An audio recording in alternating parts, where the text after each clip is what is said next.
Bismillahir Rahmanir Rahim. Alhamdulillahi Rabbil Alameen. Wassalatu wassalam ala Rasulil Kareem. Assalamu alaikum wa rahmatullahi wa barakatuh. Welcome to our weekly webinar.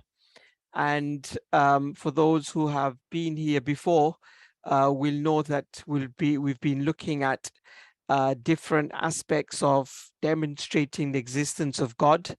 And we had looked at initially many weeks ago the arguments from the fitrah or natural disposition in terms of recognizing Allah subhanahu wa ta'ala. And then we moved on to looking at rational arguments for the existence of Allah.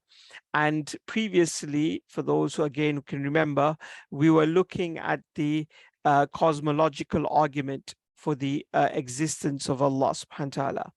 And now we had, obviously previously we had touched upon some of the issues or some of the doubts related to the argument of the cosmological argument.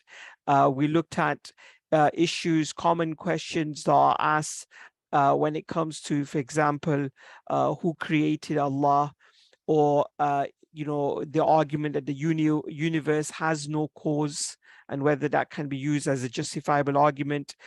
Sometimes the other claim that's made is that even though we don't have the answers now, science will reveal the cause of the universe later on.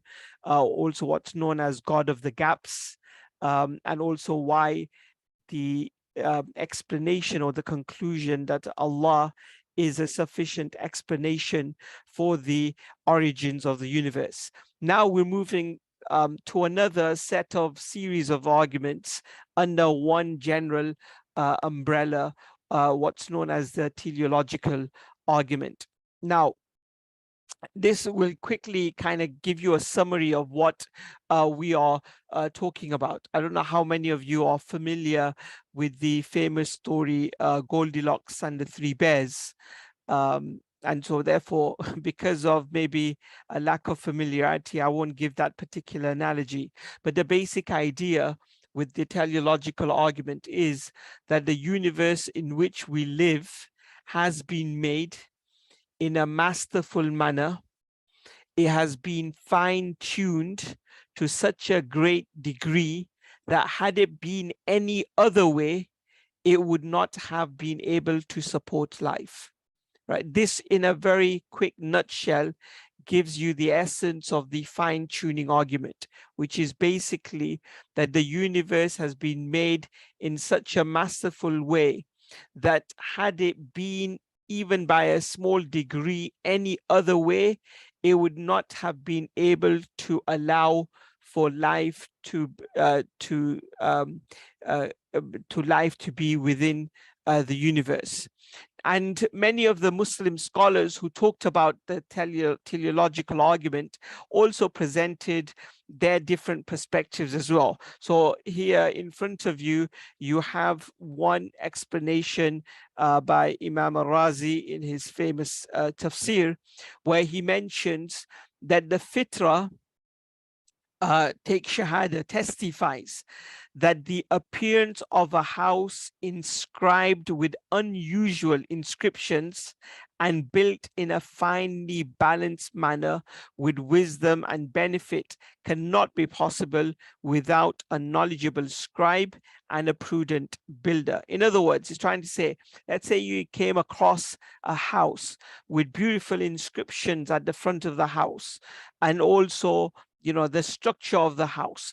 Both of these would indicate that there is someone who is a knowledgeable scribe to do the inscriptions, and someone who is a knowledgeable builder to be able to build a house.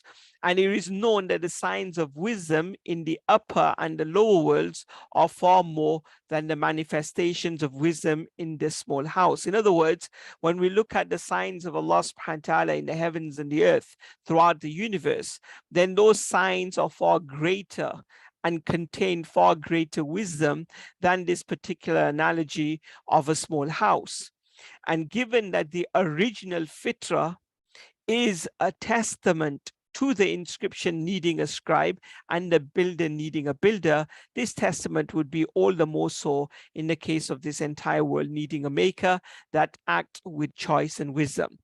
Again, what he's trying to say is that when you see such beautiful inscriptions on a building, and when you see a beautiful building, our fitra naturally tells us that this indicates the presence or the existence of someone who was a scribe and also someone who was a builder. Naturally, our fitra tells us that for this to exist, there must have been these two individuals. In the same way, when it comes to the universe and all of the things within it, obviously, it is far greater in terms of its beauty and also in terms of the need of a maker. Likewise, Imam Ibn al-Qayyim rahimahullah, many of you might be familiar with some of his writings, also in a very long discussion talks about how how Allah subhanahu wa ta'ala has created the human beings and how even the animals, how they've been all put in a rightful place, all carrying out their appropriate activities, all in a particular designed manner. All of these things are indications of the perfection, the knowledge, and the power of the doer, the proficiency of the doer, obviously Allah subhanahu wa ta'ala. And also that the fitra and the people recognize this based on their fitra. And Allah subhanahu wa ta'ala also alludes to this throughout the Quran. And we have many different verses of the Quran telling us to think about these things, where Allah subhanahu wa ta'ala, for example, says, وَفِي الْأَرْضِ آيَاتٌ لِلْمُقِنِينَ وَفِي أَنفُسِكُمْ أَفَلَا تُبْصِرُونَ, that in the earth there are signs for those who reflect, to a deep think, or who think deeply, and also in yourselves do you not see? Also the famous verses of the Quran, أَفَلَا يَنْظُرُونَ إِلَى الْإِبِلِ كَيْفَ خُلِقَتْ, do you not see the camel, how it's been created? وَإِلَى السَّمَاءِ كَيْفَ رُفِعَتْ, and the heavens, how it's been raised. وَإِلَى الْجِبَالِ كَيْفَ نُصِبَتْ, and how the mountains have been placed. وَإِلَى الْأَرْضِ كَيْفَ سُطِحَتْ, and how the earth has been made plain. فَذَكِّرْ إِنَّمَا أَنْتَ مُذَكِّرْ, so give a reminder to the people. Also الذي خلق سبع سماوات طباقا ما ترى في خلق الرحمن من تفاوت فارجع البصر هل ترى من فتور. Allah subhanahu wa ta'ala telling you to look at the signs of Allah subhanahu wa ta'ala. Can you reflect over what Allah subhanahu wa ta'ala has created? All of these things are a demonstration that the one who created the heavens and the earth is someone who has wisdom, who has knowledge, and who has power. And Allah subhanahu wa ta'ala also says, so look again, do you see any flaws? So one who observes this world and contemplates it as it's rightly should know that its creator masterfully designed it and fortified it. And when he ponders over it, he would find it to be like a house in which all of its installations are prepared. The sky is raised like a roof. The earth is stretched out like a carpet. The stars are clustered like lamps, and welfare is stored therein like treasure. Everything in it is designed for something it is suited for. Humans is like the owner who was made entitled to it. But then he also starts talking about all of the other creations, the animal world, the plant world, and all of the different signs that are there pointing to the creator. And again, you have many other scholars have written about this particular reflection when it comes to the creation, or when it comes to Allah subhanahu wa ta'ala and creation. So the argument that we're looking at, the teleological argument, also comes in various different names. So the more common wording is the fine-tuning argument, or also the argument from design. These are generally speaking the more common terms used, as well as the teleological argument. But there are some others that can be used as well: argument from providence, argument from purpose, argument from planning, and so on. But fine-tuning and argument from design are some of the more common arguments or the wordings that are used. Now, there's a famous author who gave an analogy, William Paley, in his book Natural Theology, and this is where the Paley and the watchmaker analogy becomes very common. And he writes, in crossing a heath, suppose I pitch my foot against a stone and were asked how the stone came to be there. I might possibly answer that for anything I knew to the contrary, it had lain there forever, nor would it perhaps be very easy to show the absurdity of this answer. But suppose I had found a watch upon the ground, and it should be inquired how the watch happened to be in that place. I should hardly think of the answer which I had before given, that for anything I knew, the watch might have always been there.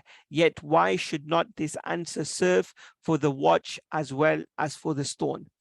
So in other words, what the answer is obvious. When you look at the complex composition of the watch, it contains instinctively reveals the existence of a maker, right? If you imagine you're walking in a desert and you come across a watch, naturally, your instinct would tell you that there must be a maker for this particular watch. And that's what Paley was trying to do by using this analogy for the universe from the watch. He was trying to say, if the watch necessitates the existence of a watchmaker, then the universe, when you look at it, when you reflect over it, it also necessitates a creator. Now, as for the argument itself, the teleological argument, when you look at the argument and its composition, how is the argument put together, then there's an element of the argument that requires you to rely upon your sensory and perceptible data, right? أَفَلَا يَنْظُرُونَ. Do you not look? Do you not see, right? You're supposed to go and think and ponder and look at the signs of Allah subhanahu wa ta'ala. And then there is also another element which is kind of innate and is instinctive, almost like fitra base, which is where, in the same way, when you see a watch, your fitra immediately tells you there must be a watchmaker.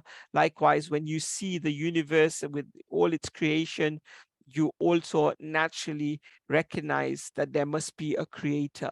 And that's why it's been an argument that's been used a lot by various different writers, Muslim scholars in the past, other religious leader philosophers, and various other traditions. It's a very easy one to conceptualize. There's an element of that also mentioned in the Quran as well, to a certain extent. I will in the future talk about some of the concerns that have been raised by both Muslims and obviously non-Muslims, and even not necessarily atheists, but even believers, when it comes to the teleological argument or the argument from design.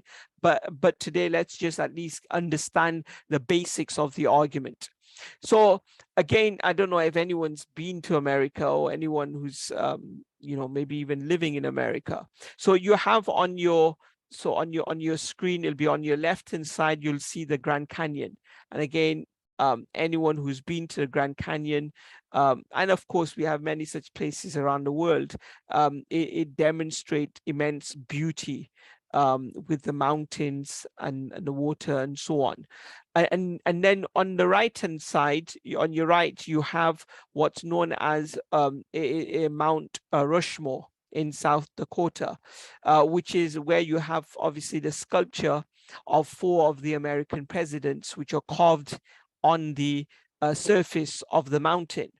And straight away now, you will know that for the image of the 4 American presidents, that didn't just happen naturally over time, but rather there must have been some sculptures who had gone and and have carved into the mountain the particular images, right? Your instinct automatically kind of tells you that there must be man-made, that these are man-made sculptures and carvings, and it's almost kind of understandable. And in the same way, obviously, when you look at the Grand Canyon, obviously it's also been caused by wind and river erosion, but still, even then, instinctively you can identify the distinction between one set of design and something else, and the composition and the complexity that you see within the structure of the presidents that are carved in. That this has been done by human beings.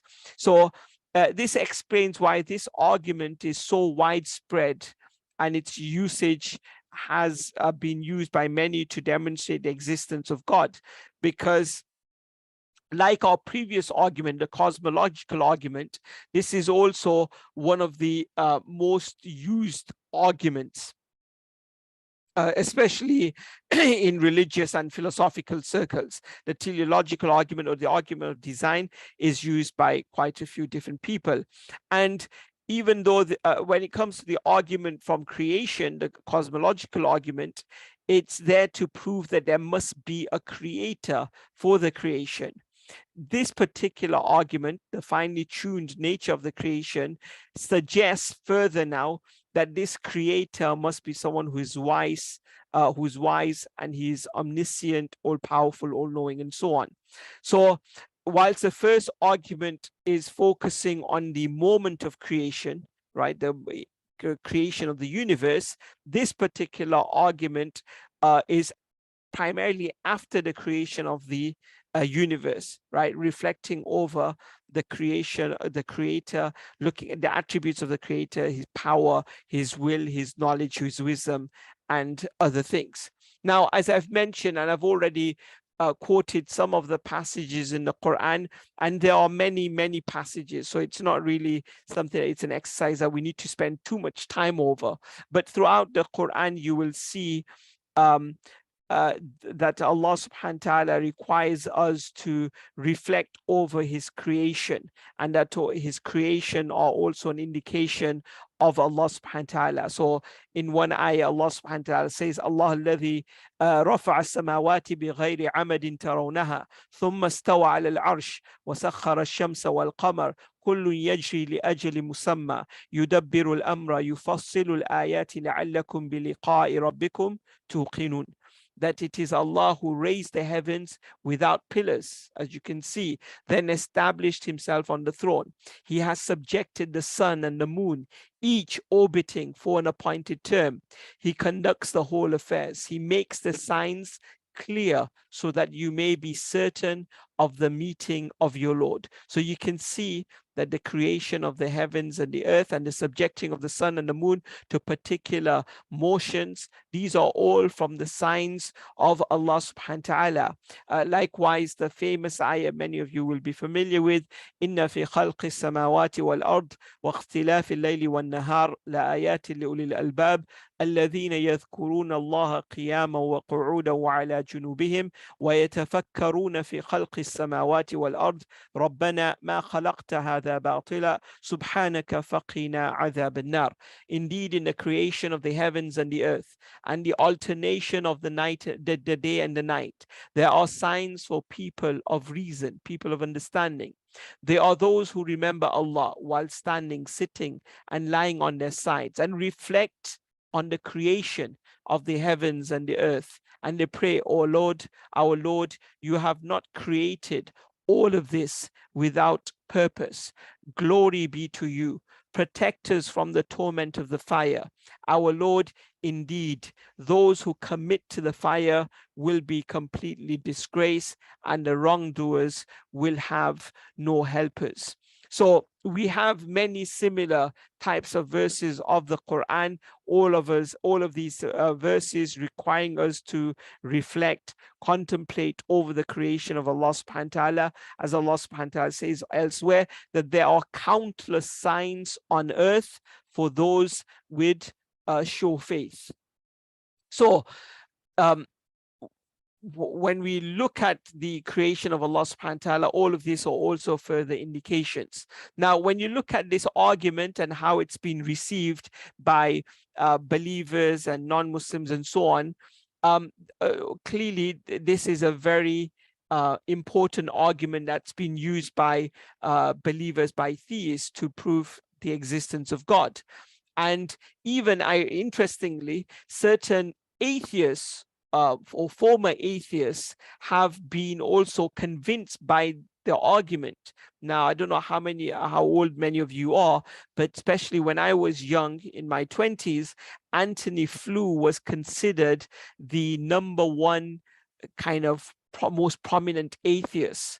He was very well known in the debating circles. He was producing a lot of literature on these kind of arguments as well.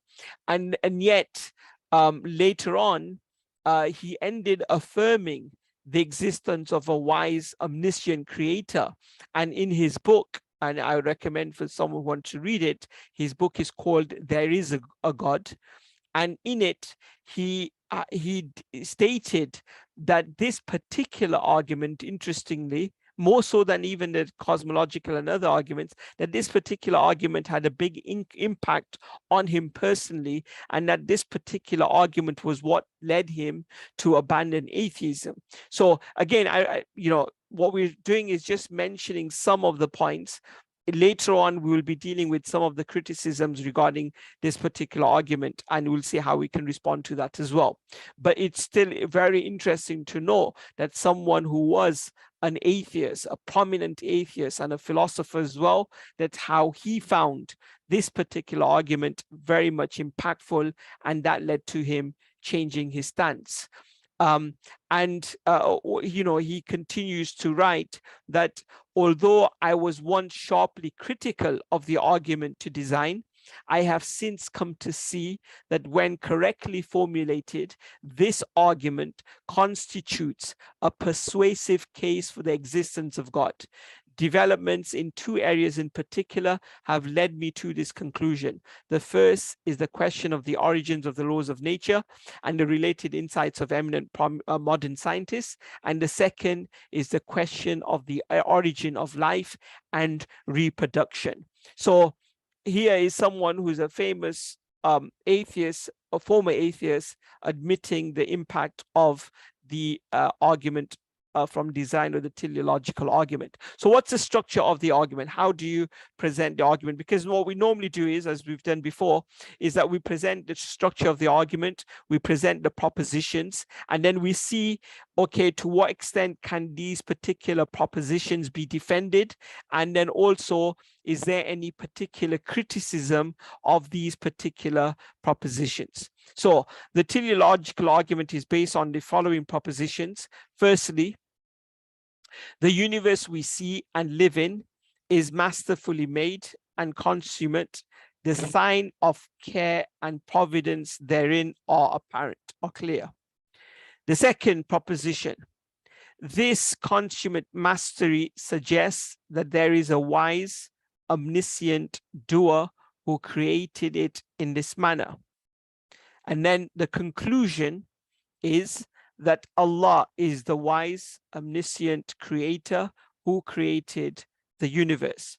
Now, so that's the basic argument. So I hope you have that mentally in your mind, because then we'll be spending some time looking at the first proposition, and then also the second proposition, and then also the conclusion, and then see whether there's any criticisms regarding this.